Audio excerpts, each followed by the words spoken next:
네, 안녕하세요. 이번에 티오리 오픈 TRS에서 윈도우 서드 파티 프로그램에서 발생하는 권한 상승 취약점에 대해 발표하게 된 김희찬이라고 합니다. 먼저 발표에 들어가기 앞서서 저를 소개해 보도록 하겠습니다. 저는 현재 팀 H4C 팀에 소속되어 있고 2020년에 이 팀에 합류하게 되었습니다. 이 팀 안에서 C4C라는 이제 CTF 팀과 그리고 CCA라는 전국 동아리 연합, 그리고 P4C라는 이제 프로젝트 형식의 교육 프로그램에서 멘토로 활동하고 있습니다. 저는 현재 버그 바운티를 좋아하며 이쪽 분야를 공부해 나가고 있는데 주로 인스톨러, 그리고 이제 높은 권한의 프로세스 그리고 이제 커널 드라이브 쪽에서 찾고 있는데, 이제 제가 리눅스 쪽은 아직 경험해 본 적이 없어서 윈도우 쪽에서만 찾고 있습니다.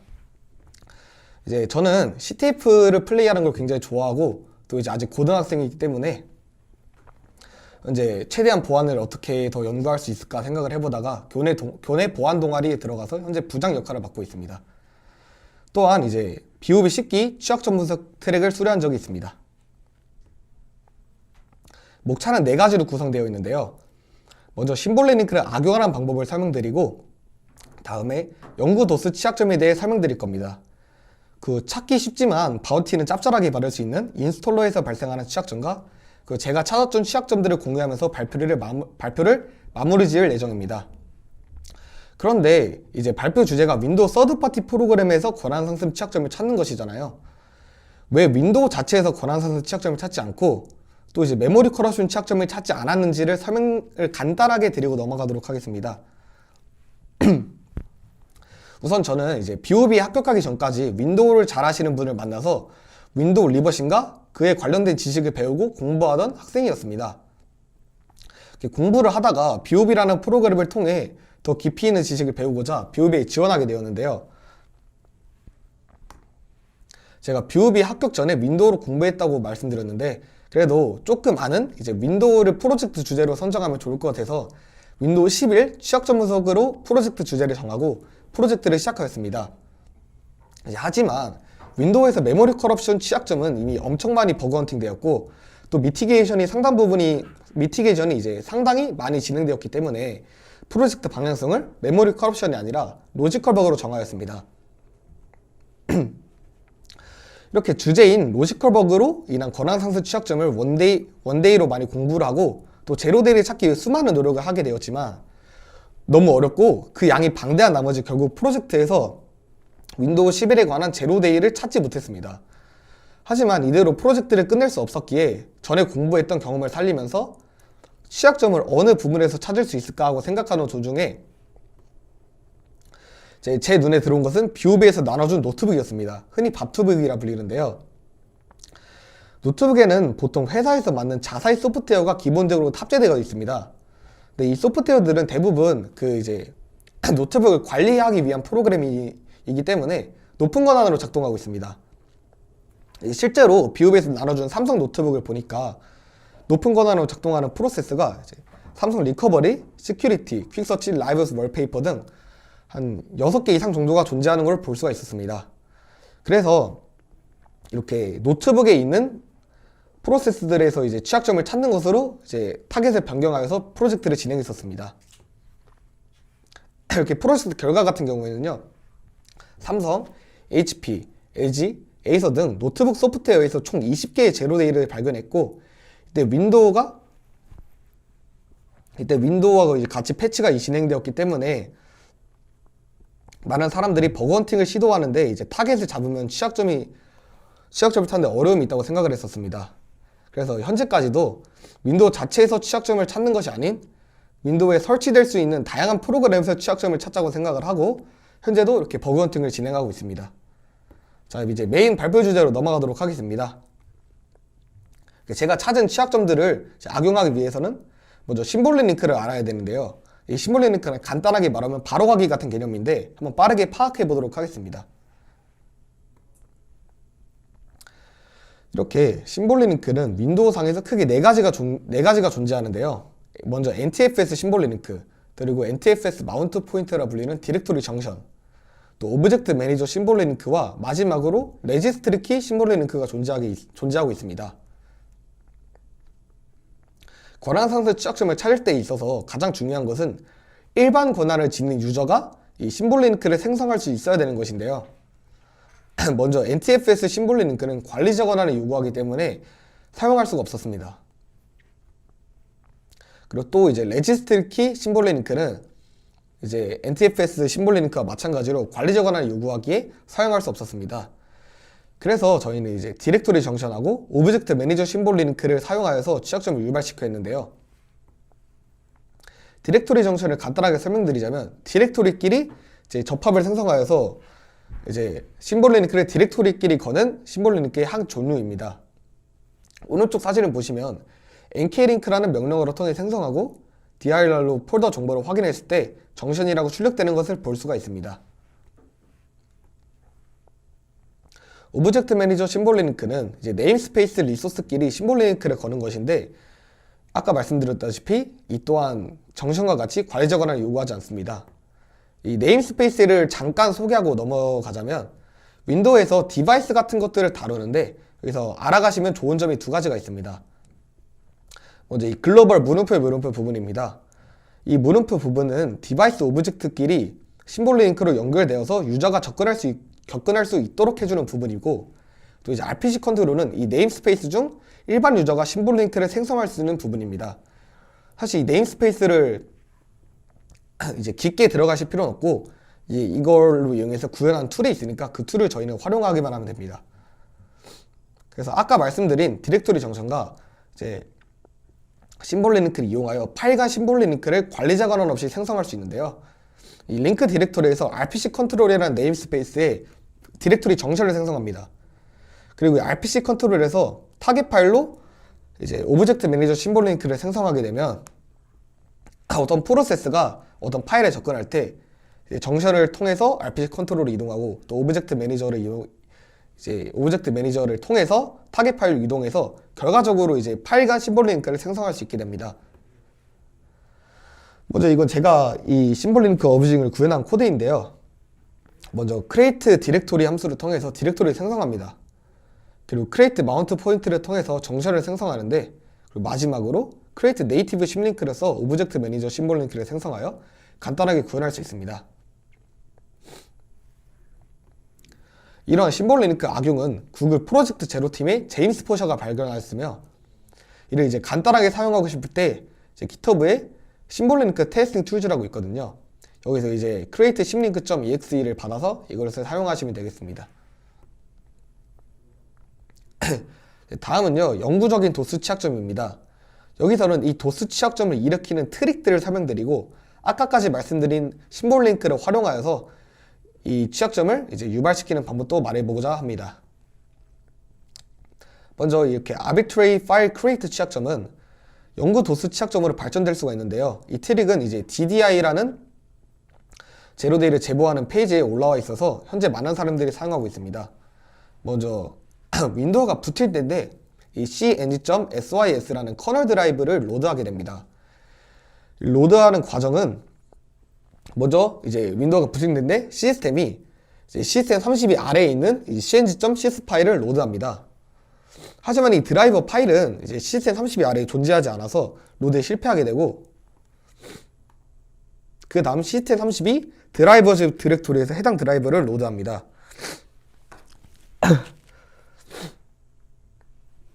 이 드라이버에는 cng.sys 파일이 정상적으로 있으므로 윈도우는 성공적으로 부팅되게 됩니다. 이때 공격자 입장에서 생각을 해보면 CSN32 아래에 cng.sys 파일을 정상적이지 않은 파일이나 이제 혹은 디렉토리로 만들게 되면 윈도우는 부팅 시에 이상한 드라이버를 로드하게 되므로 블루 스크린이 뜨면서 부팅이 실패하게 됩니다. 이를 이제 심볼 링크를 활용해서 공격하는 방법은 간단합니다. 어드민 이상의 권한을 지닌 프로세스가 일반 유저가 접근할 수 있는 경로의 파일을 생성할 때 이 파일을 CSS32 아래 cng.sys에 심볼 링크를 걸고 일반 유저가 이제 arbitrary file create 취약점으로 이제 영구적인 도스 취약점으로 발전시켜서 이제 결국은 윈도우가 부팅되지 않게 할 수 있습니다.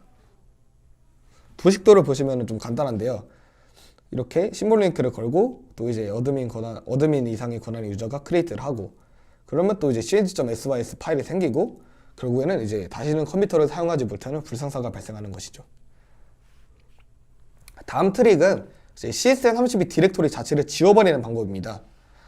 만약에 CSN32 디렉토리를 시스템이나 어드민 권한으로 지워버린다면 curl32 DLL 그리고 혹은 NTDLL 등 중요한 파일은 지워지지 않습니다. 왜냐하면 이 파일들은 Trusted Installer라는 이제 시스템보다 상위 권한이 지울 수 있기 때문에 이런 중요한 파일을 삭제시키지 못하지만 그 외에 윈도우 부팅에 영향을 주는 파일들을 삭제시키며 윈도우 부팅을 못하게 해서 영구 도스 취약점을 유발시킬 수가 있게 됩니다. 이렇게 먼저 한번 생각을 해보자면 어드민 이상의 권한이 일반 유저가 접근할 수 있는 디렉토리를 지운다면 이렇게 공격자가 디렉토리 정션을 생성해서 지우는 디렉토리와 시스템32를 링크시켜서 결국에는 시스템32가 지워지게 할 수 있습니다.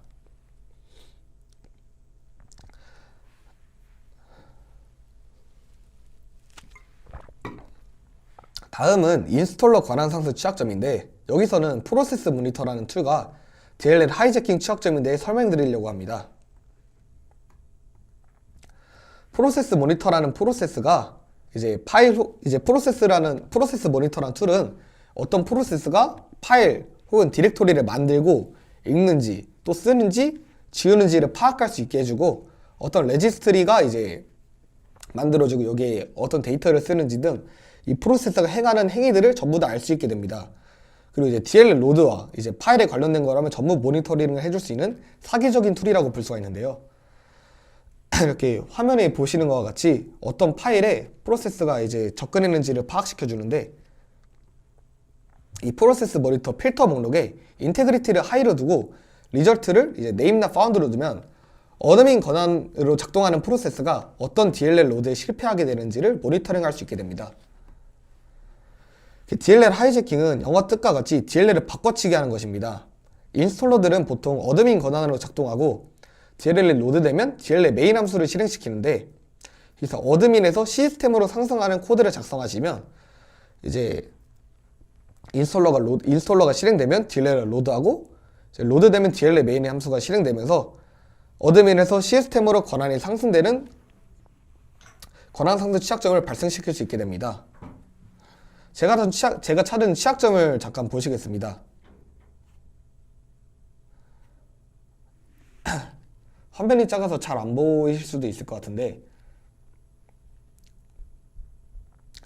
이게 어떤 VPN 앱인데요. 이렇게 같은 디렉토리에 있는 dev rtl.dll을 로드하게 됩니다.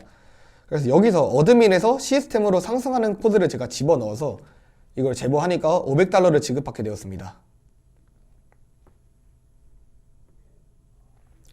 다음으로 제가 찾았던 원데이를 발표할 건데 취약점을 찾은 과정을 위주로 설명드리겠습니다. 제가 지금 발표를 빨리 진행하는 이유가 이제 그렇게 시간이 많이 주어지지 않았고 그리고 또 이제 이 개념이 조금 어렵다 보니까 이걸 길게 설명하면 재미가 없을 것 같아서 발표를 좀 빠릿빠릿하게 진행하고자 합니다. 제가 이제 삼성 스마트 스위치에서 찾았던 취약점인데요. CV 넘버는 CV202 39846을 지급받았으며 점수는 7.8이 나왔습니다. 프로세스 모니터로 삼성 스마트 스위치가 무슨 DLL을 로드하는지 확인해 보니까 위에 써있는 이제 DLL을 로드했습니다. 이제 이 ms setup 그리고 add in DLL loc.dll 같은 경우에는 사용자가 설치 과정에서 계속 로드하기 때문에 이 DLL을 바꿔칠 수만 있다면 이 DLL이 한 번 로드되는 것도 아니고 여러 번 로드되기 때문에 무조건 권한상승 취약점으로 볼 수가 있었습니다. 하지만 문제점이 존재했는데요. 이 DLL 같은 경우는 저 이제 템프 폴더에 랜덤 GUID 폴더 안에 있었기 때문에 이 랜덤 GUID를 알아내는데 굉장히 어려움이 있었습니다. 그래서 이 랜덤 GUID를 어떻게 알아낼까 하고 프로세스 모니터를 계속 봤었는데 템프 폴더에 이 삼성 스마트 스위치 인스톨러가 어떤 로그 파일을 생성했었습니다. 그래서 이렇게 단순히 로그 파일을 열어보니까 이제 이러한 데이터가 나왔고 여기서 두 번째 줄에 아까 확인했던 DLL이 있는 디렉토리 경로가 쓰여 있는 것을 확인할 수 있었습니다. 그래서 로그 파일이 확인되면 이제 두 번째 줄의 경로를 가져와 이제 랜덤 GUID를 알아내고 알아낸 경로에 이제 해당 DLL을 복사해서 DLL 하이제킹 취약점을 유발시키는 코드입니다. 이제 해당 POC는 제가 사용할 때 사용할 때 이제 제가 제보할 때 사용했던 POC고요. 이 이제 취약점을 유발시키는 방법은 이제 먼저 이 파이썬 코드를 실행합니다. 그리고 나서 이제 사용자가 이 인스톨러를 실행시키면 취약점이 발생하는 구조였습니다. 해당 취약점이 발생하는 영상입니다.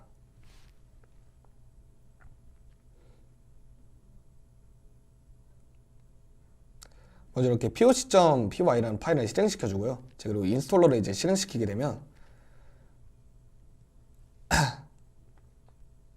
로그 파일을 찾았다고 뜨고, 그리고 DLL 카피를 성공적으로 했다고 뜨게 됩니다.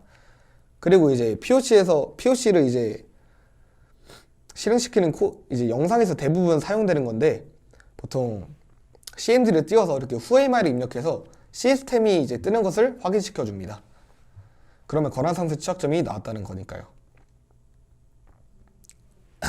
그렇게 취약점을 찾고 제보해서 패치가 되어 CV를 받았다고 끝이 아닙니다.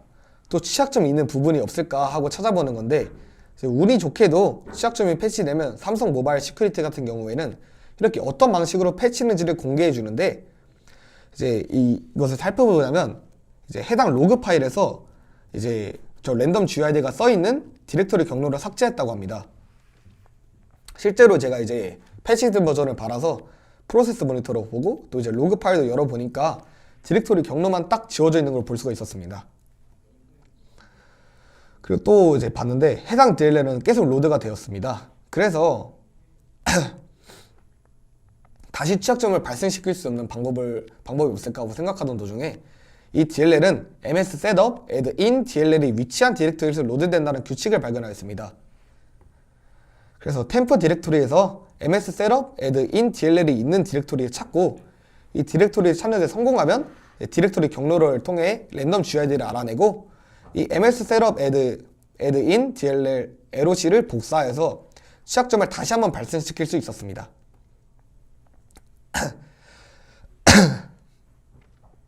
제가 이 취약점을 다시 제보했을 때 취약점 등급이 로우로 나왔는데, 이제 삼성 모바일 시큐리티 같은 경우에는 보통 이상의 취약점에 대해서만 CV를 할당하기 때문에 $200만 지급받고 CV는 받지 못하였습니다.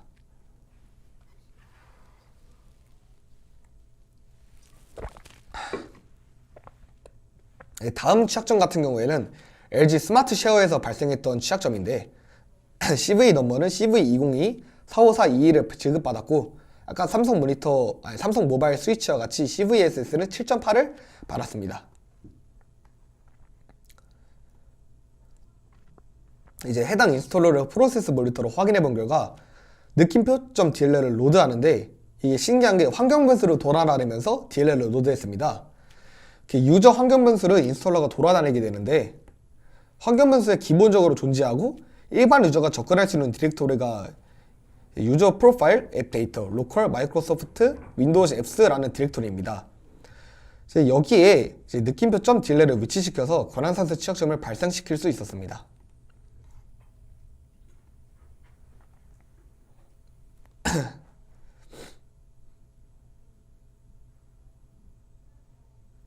이렇게 DLL을 위치시키고 이제 인스톨러를 실행시키면 CMD가 뜨면서 whoamI를 입력하니까 시스템이 뜨는 걸 볼 수가 있습니다. 이제 이 두 개의 취약점 같은 경우에는 온전히 프로세스 모니터만 이용했고 따로 리버싱을 진행하진 않았습니다. 다음 취약점은요, 삼성 기어 아이콘 X에서 발생한 영구도수 취약점입니다. CV 넘버는 CV202-39909를 지급받았고 CVSS는 7.1이 나왔습니다. 빠르게 소개해드리겠습니다. 이 삼성 기어 아이콘 X는 해당 경로에 저 기어 아이콘 x.lnk라는 링크 파일을 생성합니다. 이제 이 파일을 생성하는 위치가 일반 유저가 접근할 수 있는 위치이므로 공격자는 심볼 링크를 생성하여서 원하는 위치에 파일을 생성시킬 수가 있게 됩니다. 이렇게 이제 arbitrary file create 취약점을 찾았는데요. 하지만 이제 삼성 모바일 시큐리티는 아까 말씀드린 대로 보통 이상의 취약점이 아니면 CV를 발급해주지 않습니다. 이제 해당 취약점은 이제 삼성 취약점 분류표에 보시면 로우가 나는 취약점이라고 알 수가 있어서 이 취약점은 보통 이상으로 발전시킬 방법이 필요했습니다. 그래서 전에 말씀드린 영구 도스 취약점을 심볼 링크로 발생시키는 방법을 사용하여서 이렇게 공격자가 cng.sys로 심볼 링크를 생성하여서 영구 도스 취약점을 발생시킬 수 있었습니다. 이제 해당 취약점에 대한 영상입니다.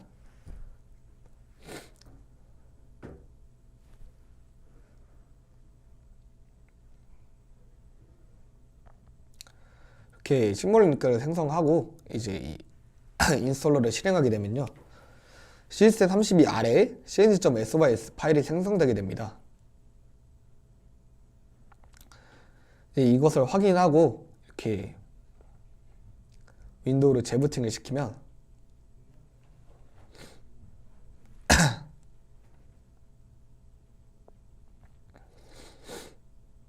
다시 시작이 좀 오래 걸리네요.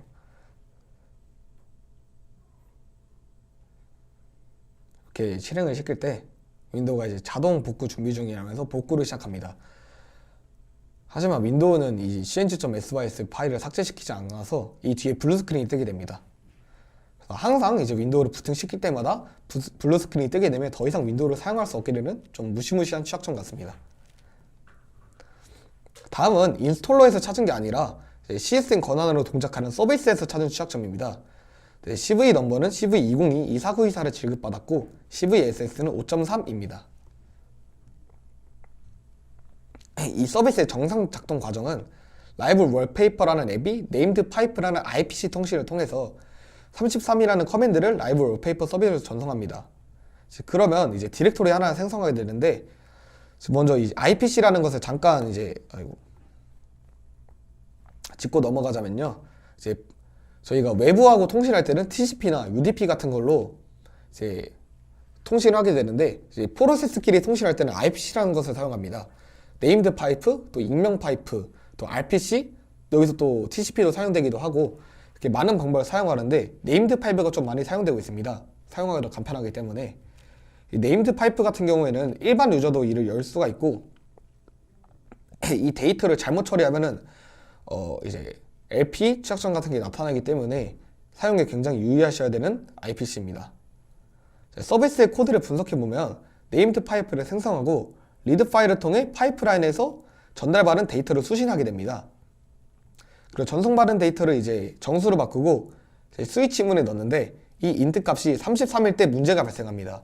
이렇게 3230, 3240, 32A0이라는 함수를 거쳐서 sh create directory exw라는 시스템 디렉토리를 생성하는 함수를 호출하게 되는데, 이 생성하는 위치가 이제 위와 같이 이제 유저 프로파일, 그리고 앱 데이터, 로컬, 패키지의 어떤 이상한 이름, 그리고 라이브 월페이퍼 데이터라는 디렉토리를 생성합니다. 이 디렉토리 같은 경우에는 일반 유저가 접근할 수 있으므로 이제 해커가 디렉토리 정션을 생성하여서 높은 권한으로 디렉토리를 원하는 경로에 생성할 수 있게 됩니다. 제가 이게 처음에 찾은 취약점이라서 이렇게 이 취약점 증명에 대한 영상이 조금 잘못 찍힌 부분 좀 있긴 한데 양해해 주시고 봐주시면 좋겠습니다. 이렇게 파이썬 코드로 이제 POC를 짰었고요. 인스톨러 취약점과 달리 이거는 이제 유저 인터랙션을 조금 요구하지 않기 때문에 이렇게 단순히 디렉토리를 생성하는 게 아니라 이걸로 이제 쉘을 띄우게 되면은 좀 많이 높은 취약점으로 인정받고 있습니다.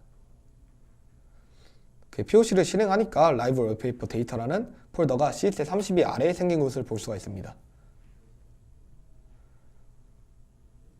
이제 이 취약점이 패치가 되었을 때 코드가 추가가 되었는데요. 파일 어트리뷰트를 검사해서 리파스 태그라는 심볼 링크가 걸려 있는지를 검사해서 다시 취약점이 발생시킬 수 없었습니다.